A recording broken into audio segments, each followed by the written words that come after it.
Thank you very much, Mr. Pasangalingam, fellow members of the head table, ladies and gentlemen. I think it has been stressed the compulsion of setting up a private-public partnership unit. The whole concept was rekindled December last year when there was a mission from the World Bank, which had in the audience some of the key ministers, including the Minister of Finance. Early January, a bill was presented to the cabinet to set up the unit. And now we have, with the aid of the World Bank technical support and USAID, have formulated the unit.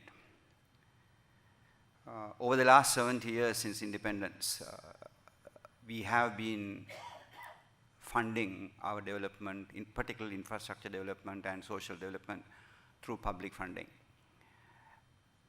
Although we say private sector is the engine of growth,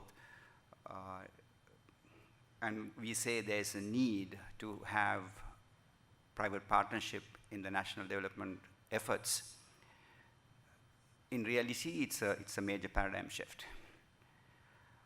To let go the control, let go the profile of various state sector organizations.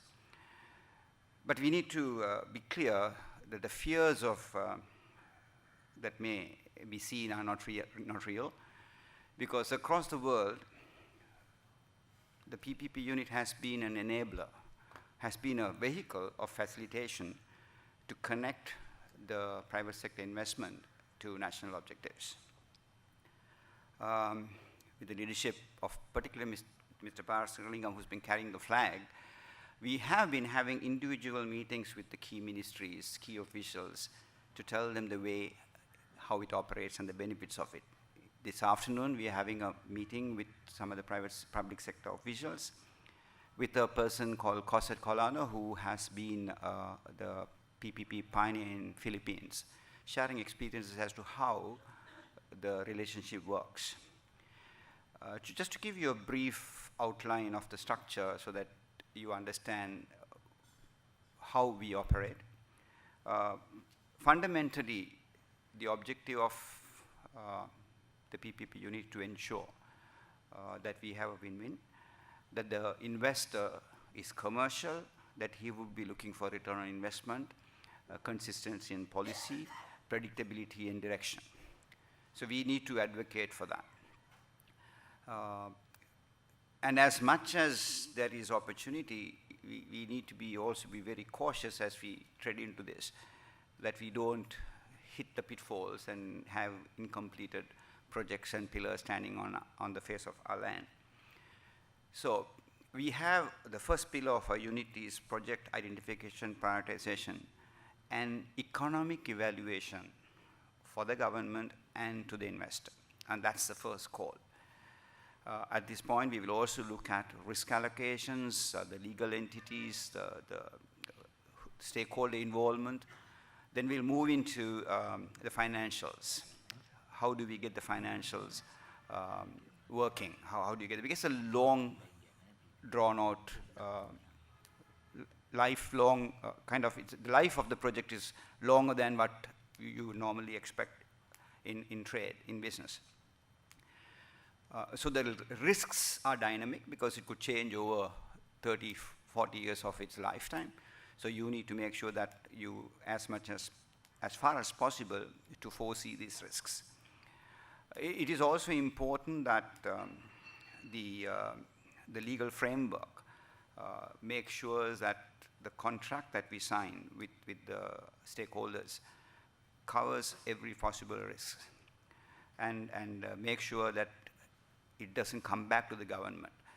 So risk identification of what is transferable and what is not transferable is necessary, and clearly how do you mitigate these risks need to be built in.